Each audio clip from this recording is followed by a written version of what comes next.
I have a new setup, new me, not really, but I just wanted to make my setup a little bit more reflective of the wider range of my reading taste. Before I had mostly classics up here on my set, but now it's a little bit more of a mix because I read a lot of things. I wanted my YA and my Sanderson on display, so yeah, that's a new setup. I'm sorry if it gave you whiplash. Hi, I'm Selena if you're new, and welcome to my August TBR. This is a little bit of a late video because I filmed an August TBR, but my August TBR kind of shifted and changed a lot, and I wasn't happy with posting that video when everything I was going to be reading changed, and so I'm remaking it. I'm making another TBR. Here it is. It's going up a little bit later than my TBRs usually would, but you know, content over timeliness, I guess. And I will say this is still quite a tentative TBR because I don't know, I'm just in a weird reading mood. I got into kind of a slump and we're fighting our way out of it. But here's the TBR that I've set for August. It's still pretty tentative, but I think I'll be able to get to most of this on this list. However, I do have a secret TBR also. There's one book that I'm not going to tell you about because I'm going to be doing a whole video vlog dedicated to reading that book, and I want it to be a surprise, so that'll be coming probably towards the end of the month. And then this is also my birthday month, and so I'm going to be getting a bunch of new books, and I may just read those because I'm excited about them, and I may push more things farther along in the TBR. We'll see. So like I said, this is tentative. This isn't every book that I'm probably going to pick up in August, but this is a good solid list of the core things I want to prioritize. So the first book that I want to prioritize getting to in the month of August is Oathbringer by Brandon Sanderson. So this is the third book in the Stormlight Archive. I don't really even know how to describe the Stormlight Archive ever, but it is an epic fantasy series. This is the third one, so I can't really tell you much about it, but it's a series about several different perspectives and how they're dealing with this war and how they're involved in this war that's going on across this planet called Roshar. We follow Kaladin, who is enslaved, and he is also very connected to the magic of this world, and so we get to see his arc throughout the series. We also follow Shallan, who is pretending to be a scholar, and has a lot of secrets of her own. And then we also follow Dalinar, who is one of the kind of generals in charge of the war. He's called a high prince because it's a different world, but he's basically a general, and he is on the front lines of this war, but he has a kind of a different perspective of it than everyone else, and he also is not fully respected like everyone else. And so that's the best summary I can give you for the series, but mainly it's a character-focused series, so telling you about the characters is probably the best option. Anyways, I've been trying to get to Oathbringer for a while now. I was supposed to read it last month, but I did not do that. I think it's intimidating me because this is literally 1,200 pages, but I gotta get over that because it's gotta be read this month. I know it's good and I know I'll love it. I just need to do it.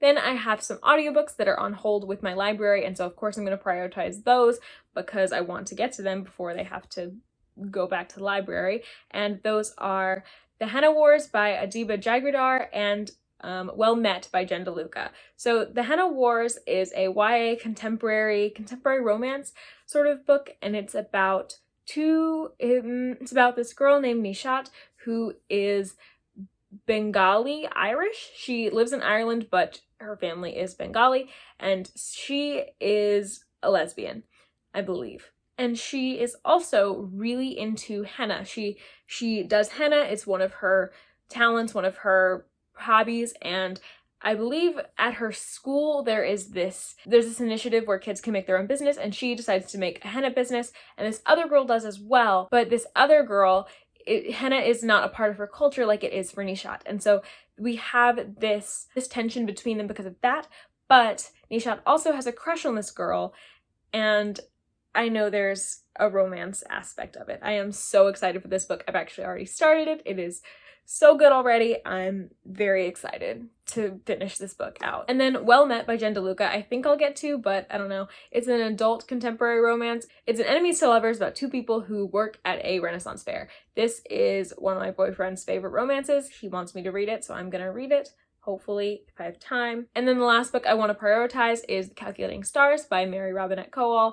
My friend Udi is obsessed with this book and keeps telling me to read it, so I guess I'm gonna read it. I don't know much about this book other than a meteor hits Earth in the 50s, in like an alternate history for Earth, and there are lots of women involved in figuring out the next steps for Earth, I guess. I really don't know the synopsis of this book, but Udi says it's amazing, so I'm gonna give it a try. As you saw in my July wrap-up, I have been reading through the Percy Jackson The Olympian series. Again, this was my favorite series as a kid, and so I'm gonna continue with that reread in this month. I already read books 1 through 3 in July, and so in August I'm going to be reading The Battle of the Labyrinth and The Last Olympian. I am really excited for this reread. I love these books. I've loved my reread, and I'm so excited. So I'm in like a fantasy mood now, but before that I was in a dark contemporary mood, and I feel like I could get back into that. And I only have one dark contemporary left on my shelf that is on my physical TBR. I have a lot more that I want to read, but that is Goodbye Perfect by Sarah Bernard, and so I would really like to get to this if the mood strikes. I know that this is about a girl whose best friend runs off with their teacher. And the best friend who we follow doesn't understand the problems with this relationship and the power dynamic that is inherent in that, and doesn't really want to betray her friend's trust by telling the adults where she is, but slowly throughout the book she realizes the problems with this relationship and why it is so sinister and why all the adults are freaking out. And so I would really like to read this very soon. Then on my TBR is one of the prettiest books I own, and that is A Sky Painted Gold by Laura Wood. This is the book that I've picked for my been sitting there picks, I guess. That's what I keep calling them in my head. But basically, I have these books that I have had for years at this point. I think I've had this one for just about a year, and one of my goals for the year is to get all those books off my shelves, read them, try to read them. If I don't like them, DNF them and get rid of them.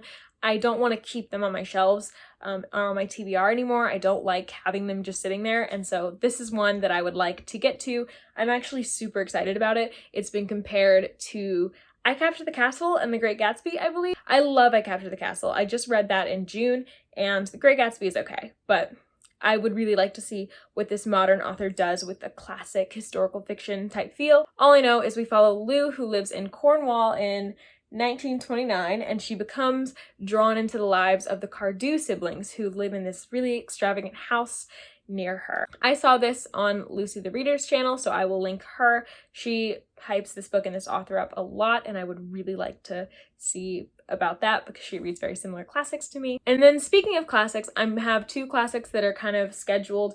First one I have is The Hobbit by J.R.R. Tolkien.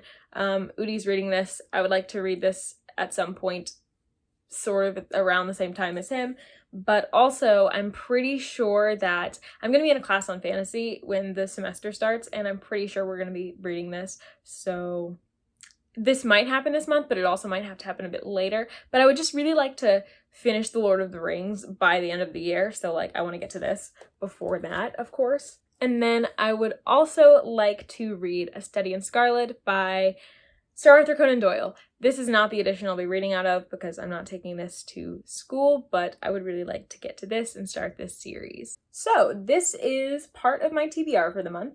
I'm really excited about this TBR, and I'm excited I could get this video out. So let me know what books you've read of these and which books you like in this TBR, and let me know your thoughts, I guess, and let me know what you plan on reading in the month of August, and I will see you next time. Bye.